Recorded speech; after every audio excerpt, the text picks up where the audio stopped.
Okey, kalau dah bersedia ke belum ni? Dah bersedia ke belum?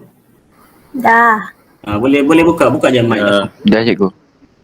Okey. Dah. Okay, untuk kertas fizik, dia terdiri daripada 3 kertas lah. Kertas 1, kertas 2 dan juga kertas 3. Okey.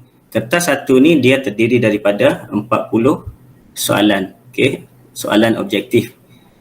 Kemudian masa untuk menjawab adalah 1 jam 15 minit.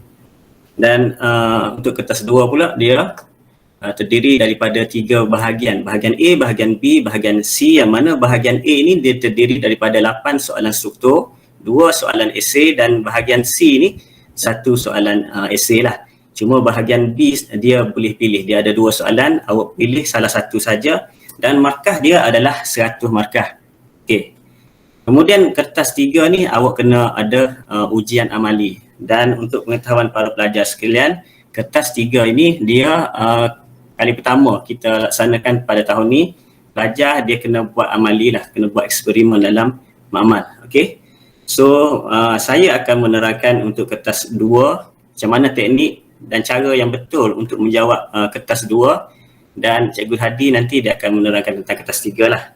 Cuma kalau kita tengok dari segi pembahagian markah, kertas 1 ni dia terdiri daripada 40 markah, kertas 2 100 markah, kertas 3 ni dia 30 markah. So bermaksud kertas 2 ni dia menyumbang sebanyak 60% daripada keseluruhan kertas lah. Manakala kertas 1 ni 25 dan kertas 3 ni adalah 15%. So yang paling besar menyumbang adalah kertas 2. So maksudnya penumpuan awak untuk skor, untuk maksimumkan markah untuk awak dapat skor adalah untuk skor adalah kertas 2 lah. Okay. So awak tak boleh kehilangan markah. Akhir sesi ni saya nak pelajar capai objektif ni. Apa dia objektifnya? Objektifnya pelajar mesti tahu macam mana nak jawab dengan cara yang betul, dengan teknik yang betul untuk kertas 2 dan juga kertas 3 lah. Kemudian pelajar mesti tahu macam mana nak maksimumkan markah. Okey. So fizik ni sebenarnya subjek yang senang lah sebenarnya. Sebab apa? Terbuktilah sebanyak 10 tahun saya ajar pelajar ni, saya tak pernah jumpa pelajar yang gagal fizik. Setiap tahun dia 100%. So bermaksud nak lulus itu sangat senang. Cuma kita nak kualiti, dari segi kualiti tu maksudnya kita nak pelajar dia ada kebolehan. Okey, mesti tahu macam mana nak maksimumkan markah. Dan satu lagi saya nak terangkan juga, format baru ni dia sebenarnya dia memberi kelebihan kepada batch awak lah. Okay, compare to batch yang lepas.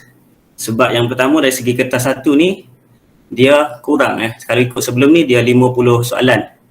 Tapi untuk tahun ni dia 40 soalan. Tetapi dia mempunyai aras kesukaran yang sama, iaitu rendah sebanyak 5, nisbah sederhana 2 dan juga tinggi 3 dan juga tinggi 2 lah. So soalan yang aras rendah ni banyaklah. Okey. Dan juga kertas 3 ni dia kurangkan markah. Kalau ikut sebelum ni 25% daripada keseluruhan kertas, tapi untuk yang baru ni dia cuma 15%. Okey. So penumpuan awak lebih kepada kertas 2 lah untuk awak skor kalau secara analisisnya lah. Okey. Boleh faham tak kelas? Okey tak? Buka lah mic. Saya tak nak cakap orang ni. Boleh cikgu, boleh. Okey. Kemudian kita tengok kepada kertas 2 lah macam mana. Okey, saya buka kat sini. Okey, apa yang saya paparkan ini adalah contoh soalan sebenar lah kertas 2 Kalau kita tengok, kertas ini dia terdiri daripada 2 bahasa lah, bahasa Melayu dan juga bahasa Inggeris. Pelajar boleh memilih sama ada untuk jawab bahasa Inggeris ataupun bahasa Melayu ataupun kedua-duanya. Awak boleh campur pun tak apa. Sebab ini bukannya subjek bahasa, ini subjek fizik. So, yang penting awak mesti tahu, mesti ada point awak tu. So, kalau kita tengok kat sini, ada 3 bahagian bahagian A, bahagian B, bahagian C. So bahagian A ni dia terdiri daripada 8 soalan struktur. Dan markah untuk bahagian A ni adalah 60 markah. Kemudian bahagian B ni dia terdiri daripada 2 soalan, soalan 9 dan juga soalan 10. Okey.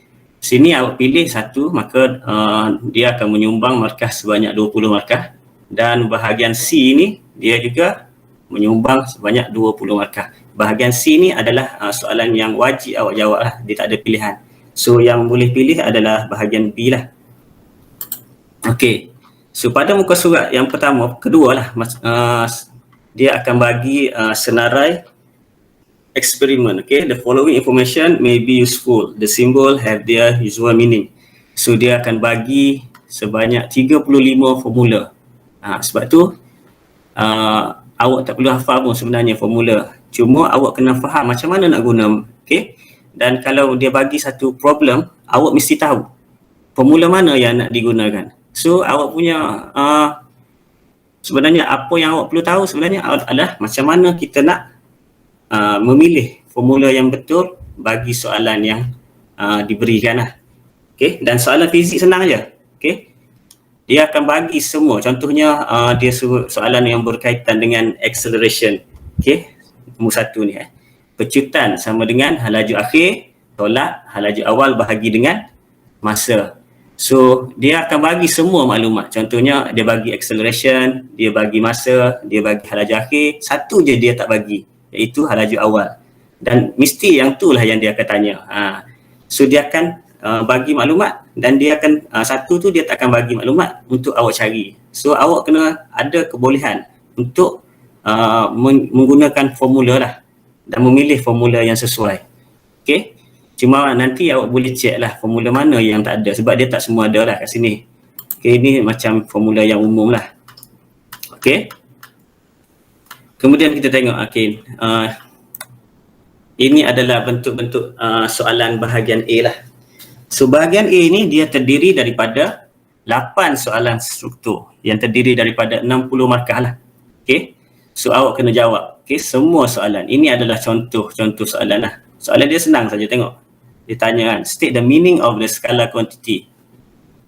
Kemudian meaning of the vector quantity. Ingat ke? Ini macam dia nak belanja awak lah. Soalan yang berbentuk definisi, kemudian perbandingan. Okey. Kalau tengok nombor 2, kemudian soalan macam ni, convert, tukarkan 72 km per hour to meter per second. So awak kena kuasailah yang tajuk-tajuk awal masa tingkatan 4 tu. Prefix, okey. Kemudian standard form. Kemudian tahu macam mana nak gunakan alat apa semua. Okay, ni termometer. So dia akan, maksudnya kat sini nanti dia akan tanya, tak semestinya termometer. Dia boleh tanya, jadi macam mana nak gunakan jam randik. Awak kena tahulah macam mana nak gunakan scientific instrument tu. Kemudian dia akan ada soalan ni, setiap tahun mesti keluar soalan yang macam ni, iaitu soalan perbandingan. Okay, soalan perbandingan ni, dia akan bagi 2 gambar rajah. Kemudian dia akan tanya definisi, macam ni dia tanya, define impulsive force. Okay, kemudian dia suruh compare.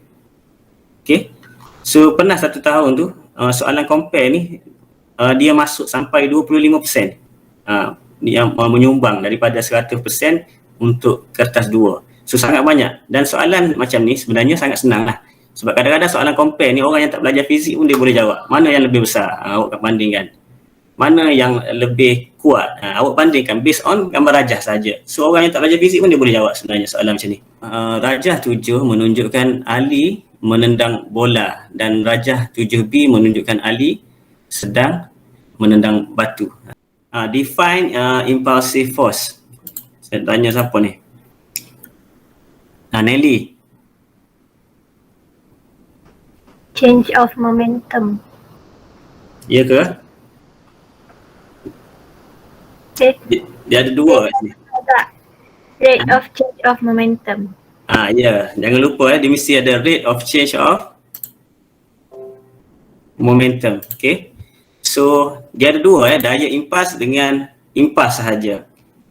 Impas ni adalah perubahan momentum. Kalau daya impas ni dia ada kadar kat depan, kadar perubahan momentum. Momentum, perubahan momentum itu bahagi dengan masa. So apabila satu benda tu dia bahagi dengan masa, so kita define dia sebagai kadar perubahan apa. Okay, so daya impas ialah kadar perubahan momentum. Okey. So inilah dia bentuk soalan, dia akan tanya definisi. So apa yang perlu buat, awak kena ingatlah semua definisi-definisi yang belajar berkaitan dengan sebarang physical quantity, impas, okay, momentum, laju, daya, semua tu awak kena ingat lah definisi dia, power apa semualah. Okey, bagi soalan yang kedua pula dia tanya, okay, B, bola dalam rajah 7A berjisim 1.5 kg. So dia bagi jisim kat sini 1.5 kg. So apabila Ali menendang bola itu dengan bergerak dengan laju 20. So awak kena tandakan, keluarkan maklumat itu. Dari keadaan pegun dalam masa 0.2, hitungkan daya impas yang dikenakan. Daya impas.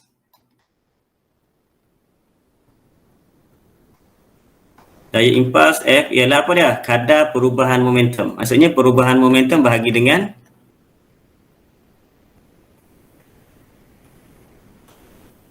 apa kah? Masa. Hai, sedih je kenapa ni? Semangat sikit.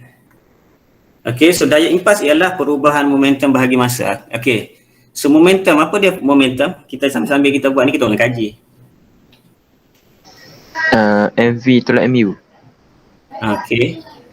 Momentum simbol dia P. Okey. Hasil jarak jisim dengan laju lah. So bila kita sebut perubahan momentum, maksudnya momentum akhir tolak dengan momentum awal. So MV tolak M, MV tolak MU bahagi dengan masa lah. Okey. Kemudian adik siapa tu? Okey, so kita gantikan lah daripada soalan tadi, kita gantikan. Okey, perubahan momentum maksudnya bahagi masa MV tolak MU bahagi masa, so M dia bagi berapa? 1.5. Okey, final velocity berapa? 20. Initial velocity 0 bahagi dengan masa yang diambil 0.2. Kemudian kita just substitute semua ni dan kita akan dapatlah jawapan dia. Berapa jawapan awak? Saya nak dengar. 100 je.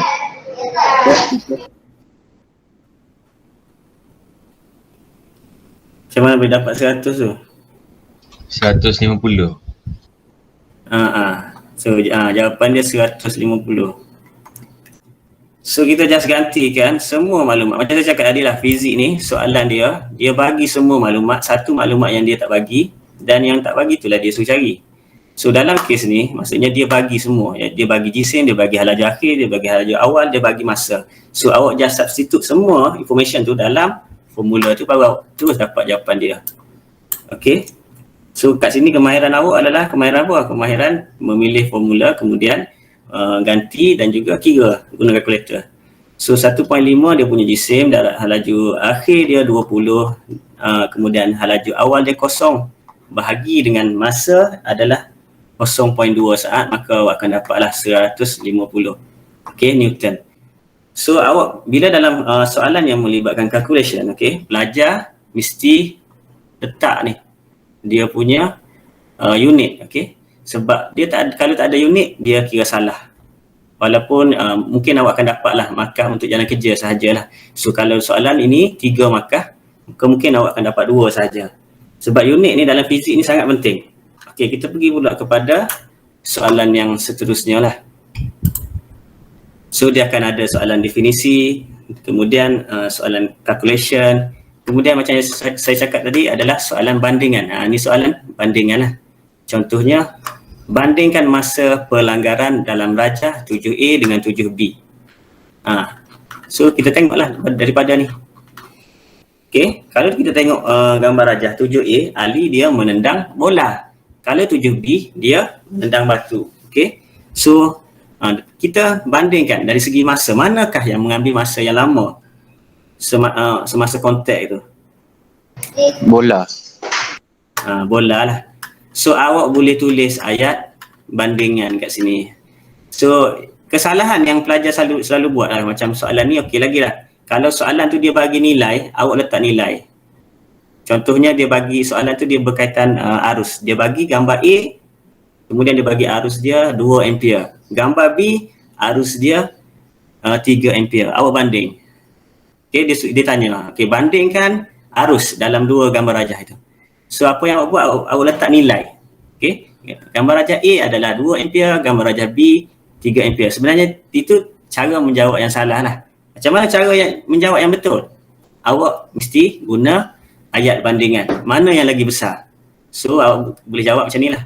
So gambar rajah A arus dia adalah lebih kecil. Kecil berbanding berbanding B. Macam itulah. So kita banding mana besar, mana kecil. Bukannya kita nyatakan nilai dia. So sekarang ni kita kali ikut soalan ni, compare time impact in diagram 7A with diagram 7B. Dia suruh bandingkan dari segi masa. So masa mana yang panjang, masa mana yang pendek. So apa jawapan dia? Mana panjang, bola ke batu? Bola. So bola lah. So awak boleh cakap ayat dia, masa pelanggaran dalam rajah 7A lebih panjang berbanding rajah B lah. Kalau macam awak nak, ni yang kita banding yang besar kepada kecil. Kalau kita nak buat kecil kepada besar, kita tak boleh tulis lebih kurang, tak boleh. Contohnya awak cakap B dulu. Masa pelanggaran dalam rajah 7B lebih kurang. Tak boleh macam tu. Dia kena cakap kurang saja. Lebih kurang ni macam tak confirm, lebih ke kurang. Macam tu. So kalau awak nak buat ayat compare kecil kepada besar, maka awak tulis masa pelanggaran dalam rajah 7B kurang berbanding rajah 7A. Ni kena ingatlah ni. Faham ke? Faham je. Faham. Alhamdulillah. Faham. Kemudian bandingkan daya impas dalam rajah 7A dengan rajah 7B. Daya impas mana lagi besar? Ini kan. Orang yang tak belajar fizik pun dia boleh jawab ni. Daya impas maksudnya yang mana lebih sakit kalau kita sepak dia, batu ke bola? Batu ke bola menghasilkan daya impas yang lagi besar? Batu. Dah tentulah kalau kita sepak bola tak sakit. Kalau kita sepak batu dah tentulah sakit. Kenapa kita sakit? Disebabkan oleh daya yang dikenakan itu adalah besar. So jawablah macam tu. Daya impas dalam rajah 7A kurang ni berbanding rajah 7B. Ingat, jangan jawab lebih kurang, jawab kurang. Kemudian dia suruh bandingkan lagi, tengok soalan dia macam dia nak bagi markah free je kan. Bandingkan kesakitan yang dialami oleh Ali dalam rajah 7A dengan rajah 7B. Dia suruh bandingkan apa? Kesakitan saja. So kesakitan mana yang lagi sakit? B. Batu. B dah tentulah B. So kesakitan yang dialami oleh Ali dalam rajah 7B adalah lebih tinggi lah, lebih sakit lah. Berbanding dengan rajah A. So soalan macam ni memang dia bagi bonus lah kat awak sebenarnya. Dan soalan macam ni, bandingan macam ni memang banyak. Macam saya cakap tadi, pernah sekali daripada 100 markah untuk getah 2 tu, soalan banding macam ni dia bagi sampai 25%. Sangat banyak. So soalan banding ni sebenarnya kalau kita tengok, dia sangat membantulah. Maksudnya awak mesti tahu soalan ni mesti kena score. Macam tadi kan, walaupun macam kalau orang yang tak belajar fizik pun dia boleh jawab. Dia tanya mana yang lebih sakit. Itu je soalan dia.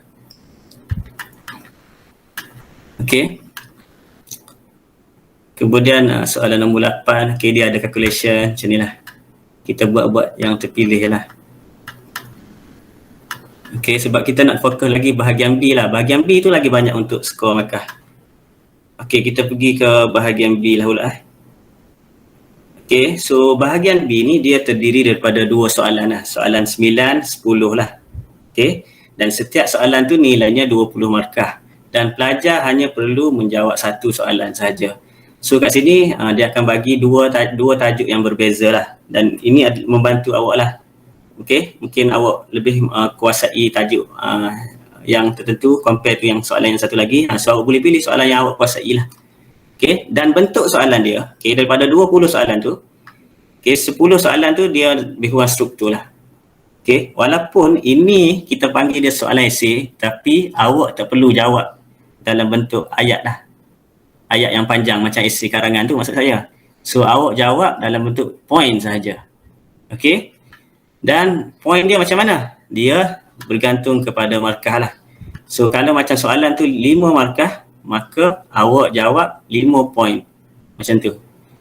So kalau soalan tu 3 markah, awak jawab 3 point. Okey. Contoh dia, okey, sekejap saya buka yang satu lagi lah.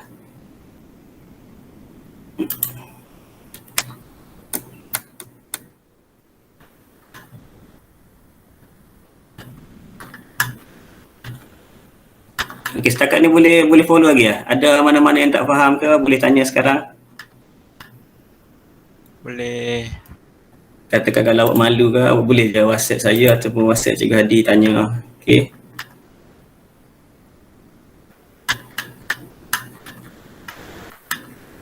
Okey, ini soalan bahagian B lah, contoh dia. Soalan bahagian B ni, dia terbahagi kepada 2 lah. Okey, walaupun dia 20 markah, dia ada 2 part. Okey, part yang pertama ni dia macam struktur, dan part yang kedua ni dia ada satu soalan tu yang bernilai 10 markah, awak kena jawab dalam bentuk jadual lah. Okey, kita tengok apa yang ditanya pada bahagian B ni. Okey. So pada bahagian B yang pertama ni dia akan tanya berkenaan dengan definisi. Soalan definisi wajib ada. Okay, what is meaning of momentum? 1 markah. What is the meaning of power? What is the meaning of force? Macam itulah soalan dia. Ataupun dia akan tanya statement yang dikeluarkan daripada law. Contohnya, apakah yang dinyatakan oleh prinsip Archimedes? Apakah yang dinyatakan oleh Bernoulli? Macam itulah. So soalan ini dia bernilai 1 markah. So dia macam kertas 1 tadi, bahagian A tadi. So awak kena kuasai definisi dia lah. So bahagian B ni, dia juga ada soalan macam ni lah. Dia bagi satu ayat, okay, dalam satu perenggan, tetapi dia ada 5 soalan. Awak tengoklah, kalau ada ni buku pasir ke apa semua, awak boleh check balik. Okay, memang bentuk dia macam ni. Dia akan bagi satu perenggan dan awak kena cari sendiri. So awak kena terapkan kebolehan untuk cari soalan dalam perenggan ini. Okay, so macam mana nak tahu berapakah jumlah soalan dia? Tengok pada markah. Okay, so kalau dia tengok kat sini, menggunakan rajah 9.1 dan rajah 9.2, okay, inilah soalan dia. So bila dapat soalan macam ni, okay, saya galakkan awak untuk awak highlight ataupun awak buat bulat ataupun garis lah. Okay, cari sendiri 5 soalan itu. Okay, contohnya menggunakan rajah 9.1 dan rajah 9.2, bandingkan jumlah momentum sebelum dan selepas peluru itu ditembak. So ni adalah soalan yang pertama lah. Kemudian okay, awak boleh labelkan satu, ni soalan 1. So awak jawab dalam bentuk point lah nanti. Kemudian menggunakan rajah 9.2, bandingkan magnitude dan arah momentum peluru dan pistol. Okey, ni nampak macam satu soalan. Sebenarnya dia ada 2 soalan. Dia suruh bandingkan apa? Bandingkan magnitude. Okey, ini soalan yang kedua. Kemudian bandingkan arah. Ini soalan yang ketiga. Kemudian nyatakan prinsip fizik yang boleh diaplikasikan kepada gerakan peluru dan pistol itu. Dan soalan ni soalan keempat. Soalan ini dia bernilai 2 markah lah. So ni 2, yang lain ni 1, maka jumlah keseluruhan markah dia adalah 5. So ini awak kena betul-betul dengar ni. Kena ingat sebab saya selalu jumpa pelajar dia tak faham nak jawab soalan macam ni. Sebab kan nampak macam satu ni perenggan. Tapi dia sebenarnya dia ada 5 soalan dalam tu. Okay, 5 soalan, maka awak kena jawab macam mana? Awak kena jawab dalam bentuk point lah. Okay, so 5 point. So contohnya bandingkan jumlah momentum sebelum dan selepas peluru itu ditembak. Okay, apa dia kelas jawapan dia? Okay, dia bagi situasi pistol ini dia pegun pada awalnya. Ini sebelum letupan ni.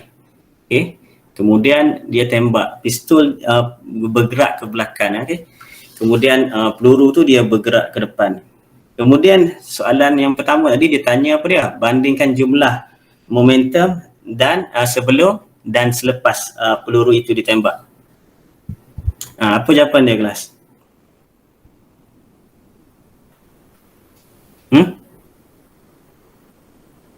Jumlah momentum selepas peluru itu ditembak lebih besar. Ingat tak tu? Betul ke? Ada nak jawab, bagi jawapan yang lain? Jumlah momentum sebelum dan selepas peluru ditembak. Awak ingat tak ni? Prinsip keabadian momentum? Principle conservation of momentum. Apakah yang dinyatakan oleh prinsip keabadian momentum?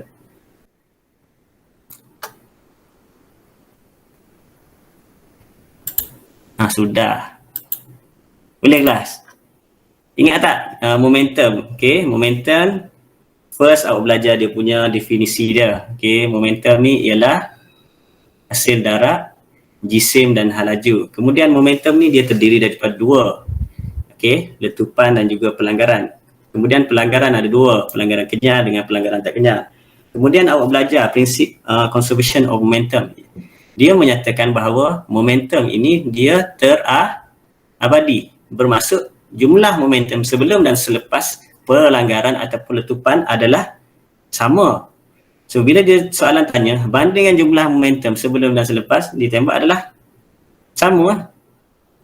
Okay, so dia mengikut prinsip keabadian momentum. Cuba nanti ulang kaji balik ni. Kemudian soalan ketiga dia bandingkan magnitude dan juga arah momentum.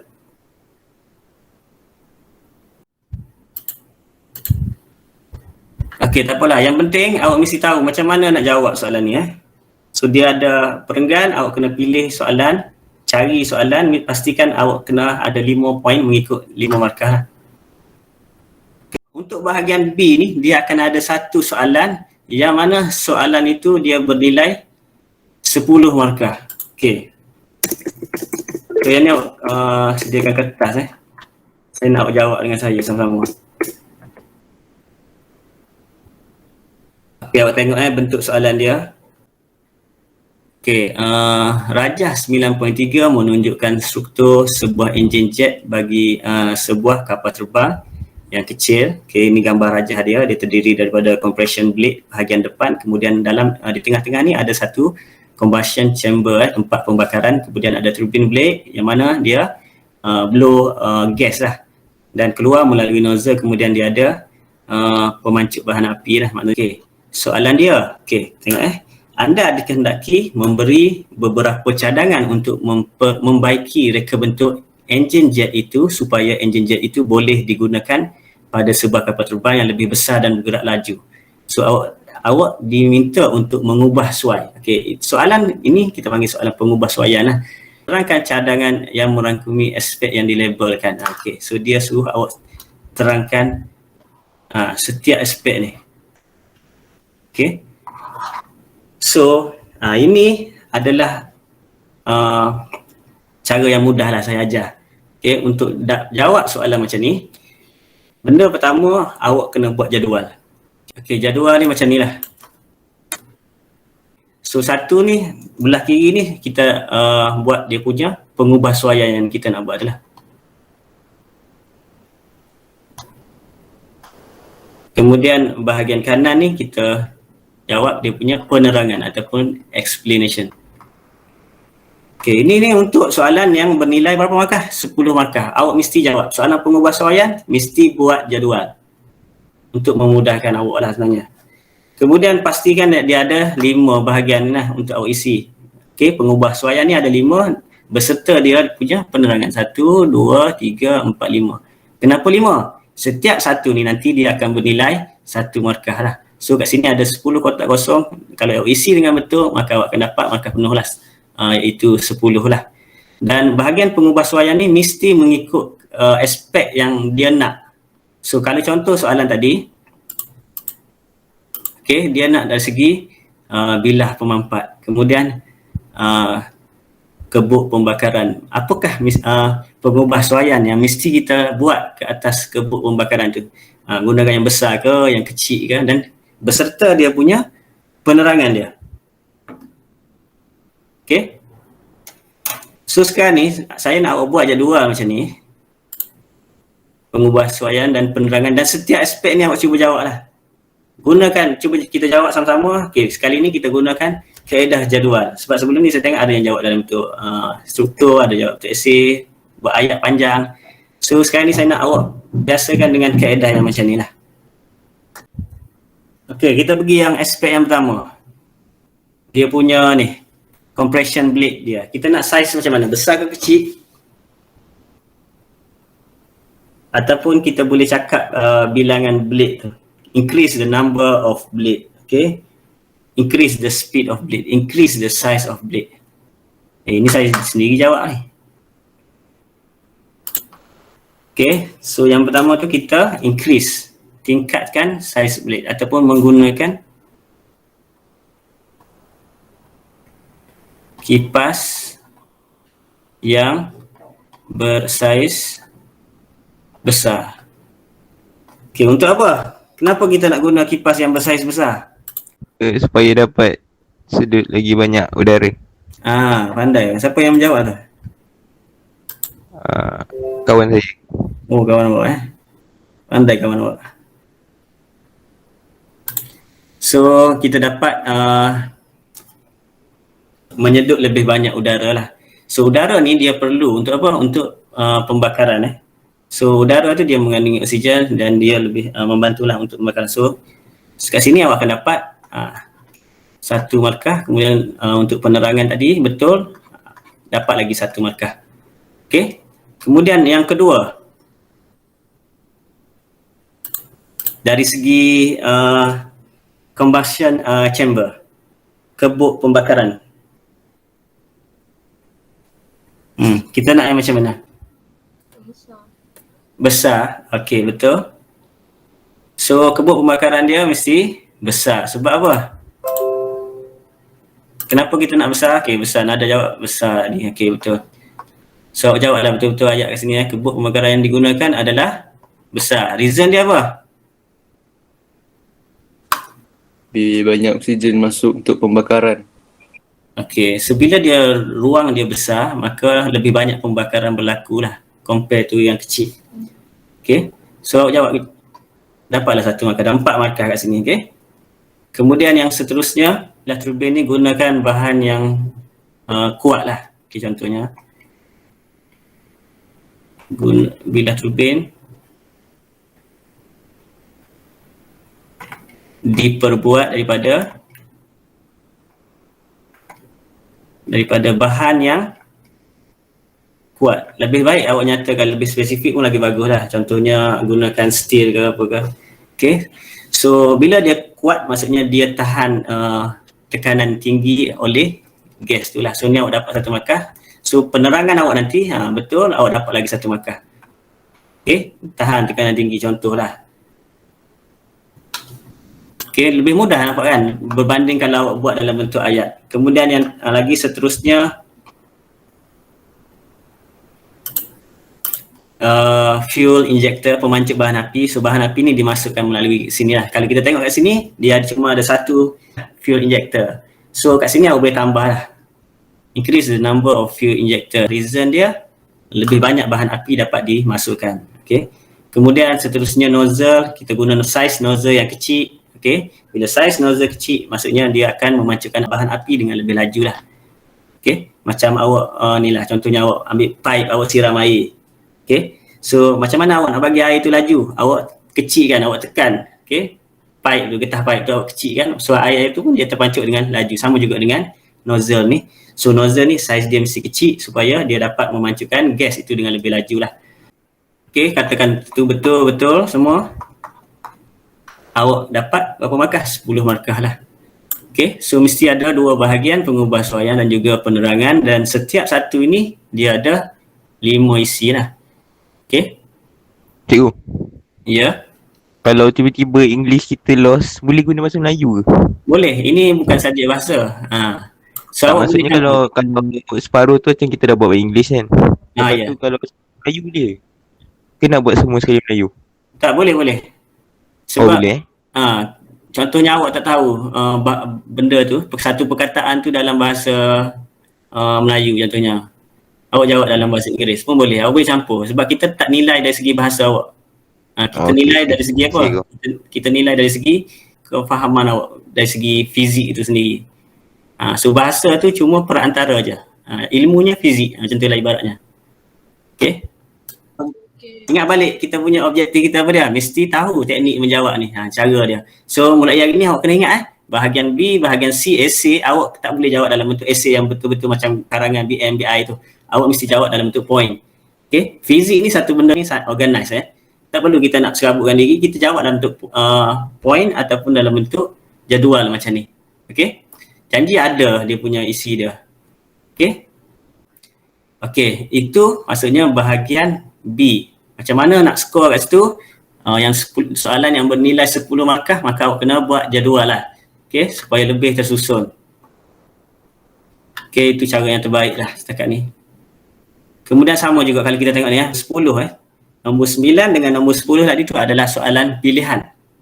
Okay, so tapi bentuk dia masih sama. Kalau kita tengok soalan ni, okay, dia akan tanya definisi apakah yang dimaksudkan dengan tenaga keupayaan graviti. Okay, so dia tanya definisi sama juga macam yang tadi. Kemudian dia ada soalan, tengok soalan dalam satu perenggan dia ada 5 soalan, awak kena cari. Contohnya menggunakan rajah 10 bandingkan ketinggian bola itu. Okay, so ni soalan pertama. Awak kena highlight lah. Setiap kali dapat soalan macam ni awak highlight. Okay, bandingkan soalan ketinggian bola itu. Kemudian dia suruh bandingkan apa? Ni soalan yang pertama. Kemudian bandingkan apa dia? Tenaga keupayaan graviti. Okay, ni yang kedua. Kemudian disuruh bandingkan apa lagi? Bandingkan hal laju bola itu. Okay, 3. Kemudian tenaga kinetik 4. Okay, sini dah dapat 4 markah. So awak mesti ada kebolehan untuk cari soalan dalam perenggan tu. Okay, kemudian soalan yang terakhir, rumuskan hubungan di antara tenaga kinetik dengan tenaga keupayaan graviti. So awak kena jawab dalam bentuk point. Point yang pertama apa dia? Point kedua, 3, 4 dan 5. So yang pertama bandingkan ketinggian bola itu. Okay, contohnya kalau kita tengok soalan ni, ada 2 bola, bola P dan bola Q. Okay, dia suruh bandingkan soalan ni, bandingkan ketinggian. Orang yang tak belajar fizik pun dia boleh jawab. Mana lagi tinggi? P ke Q? P. P lah lagi tinggi nak tengok. So awak jawablah. Okay, ketinggian bola P lebih tinggi. Okay, bola P berada kedudukan lebih tinggi berbanding bola Q. Kemudian tenaga keupayaan graviti, laju, tenaga kinetik dan seterusnya lah awak nyatakan. Okay, yang ni saya ada forward dalam grup. Awak boleh jawab sebagai latihan. Jumlah soalan yang awal tadi bernilai 10 dan 10 lagi soalan dia sama juga dengan yang sebelum ni. Awak mesti buat apa? Jadual. Okay, so kita tengok sekali lagi Okay, untuk bahagian B. Okay, kalau soalan ni dia tanya berdasarkan prinsip fizik di atas, anda diminta untuk mereka bentuk trek papan uncur. Okay, menggunakan konsep fizik yang sesuai, terangkan reka bentuk trek. Kemudian dapat digunakan supaya papan luncur boleh berayun terusan. Jawapan anda hendaklah merangkumi aspek berikut. Okay, 1, 2, 3, 4. Dia ada 4 aspek. So soalan macam ni pun sama juga lah di kelas. Awak mesti buat jadual. Okay, jadual ni dia terdiri daripada 2 bahagian, iaitu aspek dan juga penerangan. Penerangan ni mesti ada lah. Penerangan. Kemudian ada aspek. So dia ada 4 aspek. Okay. So kalau kita jawab untuk dapat 10 markah, dia mesti ada 5. So 1 tak cukup. Maksudnya awak tak boleh buat aspek yang baru lah. Okay, kita pecah dulu. 1, 2, 3, 4, 5. Okay, ada 5 bahagian. Maksudnya shape of the track. Okay, bentuk track macam mana? Bentuk U contohnya. Okay. Kemudian awak punya explanation. Okay, 1 dah 2 markah kat sini. Kemudian kecondongan track macam mana? Kemudian awak jawab lah explanation dia apa? 2. Okay, dah ada 2 point. Katakan betul lah, awak dah dapat 4 markah. Kemudian dari segi surface of track, okay, permukaan dia macam mana? Permukaan dia licin, okay. Kemudian penerangan awak apa? Contohnya untuk mengurangkan daya geseran. So awak dapat 6 markah kat sini. Dan yang akhir sekali, keselamatan. Okay, katakan awak guna dia permukaan dia lembut, okay. Dia punya penerangan dia untuk mengelakkan ataupun mengurangkan kecederaan ataupun mengurangkan daya impas. Okay, maka awak dapat 8 markah penuh. Sebab dia ada 4 aspek, awak cuma dapat 8. So awak tak boleh tambah aspek sendiri kat sini.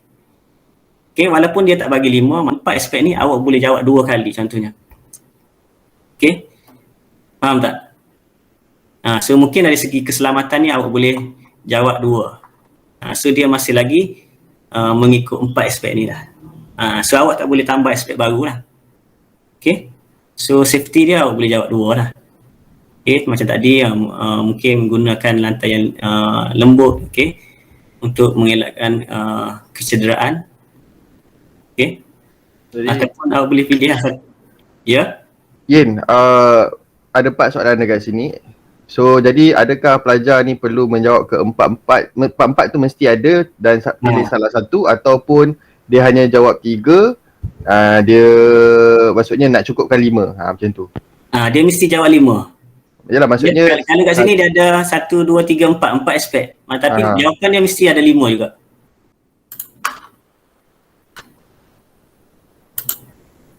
Contohnya ni 1, ni 2, 3, okey. Keselamatan kita buat 2.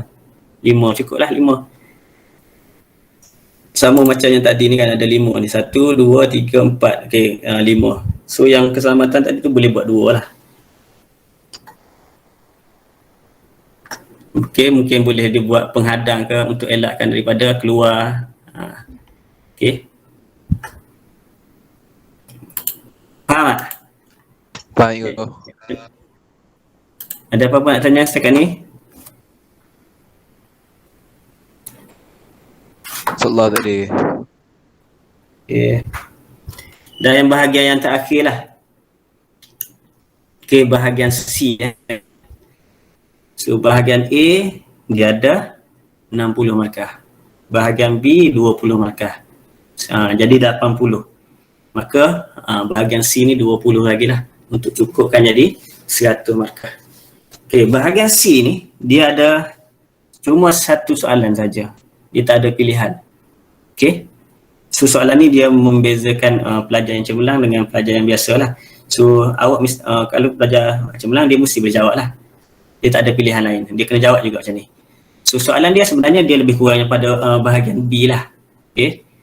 Bahagian B dia ada soalan yang perenggan, kemudian awak kena cari soalan tadi. Kemudian ada bahagian aplikasi, kemudian ada aplikasi yang bernilai 10 markah tadi. Okay, cuma yang ni okay, dia tanya definisi sama je. Kemudian soalan 4 markah dalam satu perenggan ni, dia suruh explain why the speed limit and the load limit must be imposed on the heavy vehicle. So ada 4 markah, maka awak kena jawab 4 poin lah. Okay. Dan yang terakhir sekali dia ada soalan yang bernilai 10 markah juga. Okay. Kalau tadi dia berbeza dengan yang B ni lah. Kalau bahagian B tadi dia mesti ada 5 aspek, 5 modifikasi yang kena buat, dan setiap satu tu mesti ada dia punya aspek ataupun modifikasi dan juga penerangan. Tapi yang ni dia akan bagi gambar ataupun dia akan bagi pilihan kat awak. Contohnya macam ni lah. Okay, soalan dia kita cuba ni. Rajah menunjukkan 4 lori tangki P, Q, R dan S dengan spesifikasi berbeza. Okay, dia bagi 1, 2, 3, 4. Okay. Kemudian apa yang awak perlu buat, anda dikehendaki menentukan lori tangki yang paling sesuai digunakan untuk menghantar minyak dengan selamat.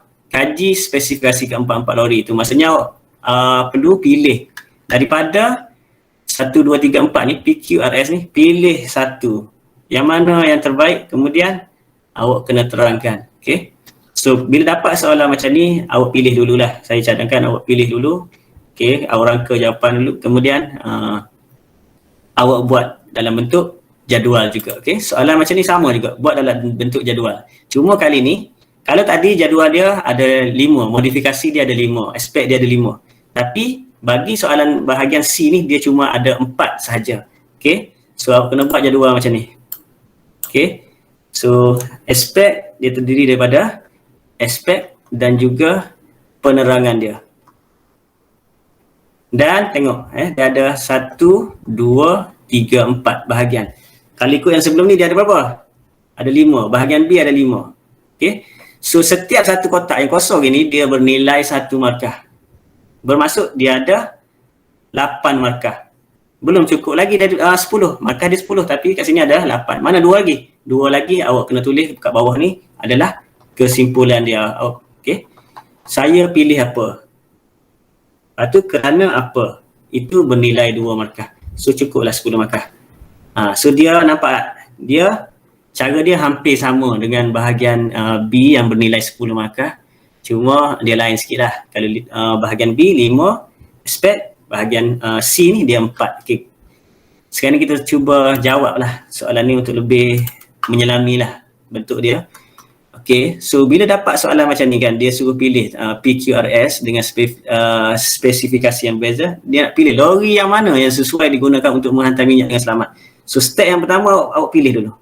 Okay, so dari segi aspek yang pertama apa dia? Jenis brake yang digunakan. Okay, kita tengok. Okay, so bahagian tanker P jenis brake udara, kemudian Q udara, R ABS, kemudian S pun ABS. Okay, yang mana yang sesuai? ABS ke udara kelas? ABS. So sekarang ni kita masih dalam proses memilih. So kita tengok, okay, R ABS, S pun ABS. Okay, yang ni udara-udara. Okay, so kita boleh potong lah. Okay, so kita kecilkan pilihan kita. Daripada 4 pilihan sekarang ni ada 2 pilihan sahaja. Okay, ABS ni maksudnya anti-lock brake system lah. Anti-lock brake system ni bila dia brake dia tak terus cengkam. So dia ambil masa untuk berhenti lah. So dia bagus lah untuk lori sebab lori ni dia mempunyai jisim yang besar, dia mempunyai inertia yang besar, dia susah untuk berhenti. So ABS memang sesuai untuk lori lah. Kemudian kita tengok dari segi aspek yang kedua iaitu number of tires. Okay, number of tires kalau R dengan S. Okay, dua pilihan kita yang ada sekarang ni R dengan S. Okay, R ini dia 2 tayar. Okay. Kemudian S ni ada 1. Kita nak 1 ke 2? 2. Okay, 2 lah bagus. Dua. Okay, sebab apa 2 bagus? Stable. Dia ada base stabil. Dia juga meningkatkan cekaman bila dia bergerak di atas jalan. Okay. So sekarang ni kan kita dah potong dah semua. Cuma ada satu pilihan. Inilah pilihan kita. Nampak tak? Senang tak? So daripada 4 pilihan awak kecil, akhirnya jumpa 1. So yang aspek yang lain automatik betul. Tak percaya cuba tengok. Apa dia dari segi aspek yang ketiga iaitu bilangan dan saiz tangki. Okay, kalau kita tengok R ni, okay, bilangan dia banyak. Okay. So memang sesuai lah untuk bawa minyak. Sebab apa? Untuk dia mengurangkan kesan inertia. Bila minyak ni dia dibahagi macam ni, ada partition macam ni. So jisim setiap partition itu adalah dikurangkan lah. Compare tu dengan minyak yang dalam tangki yang tak ada partition. Jisim dia sangat besar. So bila jisim kecil, maka dia punya kesan inertia dia pun adalah kecil lah. So bila brake maksudnya dia tak adalah menghempak kepala tractor ni. Kemudian yang seterusnya adalah dari segi distance between the trailer and the tractor. Tengok kalau yang PQ tadi dekat, nampak tak? So kalau R tadi dia jauh, okay? Pun sama lah, dia boleh mengurangkan kesan inertia. So bila kita dah ada pilihan, barulah kita jawab. So mula-mula kita buat apa? Kita buat dia punya jadual macam ni, okay? Saya kecilkanlah sikit. Okay. So dalam jadual kita mesti ada aspek dan juga peneramangan. Aspek yang pertama tadi apa dia? Jenis brake yang digunakan, guna ABS, okay? Guna ABS. Reason dia apa dia? Meningkatkan cengkaman lah bila brake lah, okay? Dapatlah satu. Kemudian yang kedua dari segi jumlah tayar, guna 2 tayar, okay? Awak dapatlah 1 markah. Kemudian explanation dia lebih stabil, okay? 1 markah dan 4 markah. Kemudian poin yang ketiga tadi apa? Ada bahagian, okay? Ada 5 bahagian dalam tangki minyak, okay? Reason dia apa dia? Explanation dia apa dia? Mengurangkan kesan inertia, dapatlah 1 markah. Kemudian poin yang keempat, jarak kepala traktor dengan tangki itu adalah jauh, okay? Dapat 1 markah.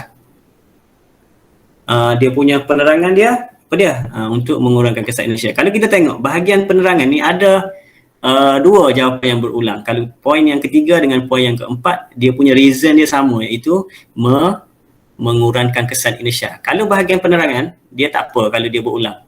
Okay? Cuma bahagian aspek sahaja dia tak boleh berulang.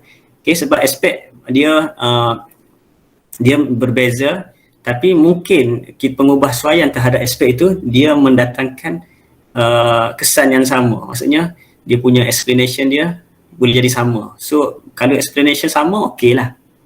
Okay. Kemudian sekarang ni maksudnya kita dah ada 1, 2, 3, 4, 5, 6, 7, 8. Kemudian kesimpulan lah, 2 markah lagi adalah kesimpulan dia. Saya pilih, alamak masuk situ lah. Saya pilih, okay, awak tulislah kesimpulan kat sini. Saya memilih R. milih R. Okay, dapatlah 1 markah. Kerana, kena cakap ni, kerana ulang balik yang aspek tadi. Kerana menggunakan break. Semua aspek ke kena tulis? Tulis balik semua aspek. Kerana guna apa? Guna break ABS. Lepas tu koma. Kemudian guna 2 tayar. Lagi jarak dia. Jarak traktor jauh. Okey, jarak kepala traktor dengan tangki jauh. Dan yang terakhir sekali dia ada partition tadi. So dapatlah 1 markah. So total yang awak dapat adalah 10 markah. Okey. So minggu depan ni kita exam. Okey. Cuma minggu depan ni kita buat 2 paper lah. Bahagian bahagian A pula. Kertas 1 ada 40 soalan. Bahagian lagi. Untuk kertas 2 ni kita ada, sepatutnya ada bahagian A, B, C. Tapi untuk exam kali ni kita jawab bahagian B dan C saja. So ada 3 soalan essay, awak kena jawab semua. So saya tak nak tengok lagi ada yang jawab bentuk ayat melengit-lengit. Saya nak awak gunakan pengetahuan yang kita ada hari ni, saya nak awak jawab dalam bentuk macam ni lah. Bentuk jadual, bentuk point macam tu, mengikut markah dia. Okay, boleh kelas? Boleh cikgu. Okay, so lepas ni nanti Cikgu Hadi akan explain lah kertas 3 dan juga macam mana untuk menjawab exam pada minggu depan ni lah. Okay, sebelum saya serahkan pada Cikgu Hadi, ada nak tanya apa-apa ke? Ada. Ada. Boleh Boleh. Serahkanlah kepada Cikgu Hadi untuk sesi yang seterusnya lah.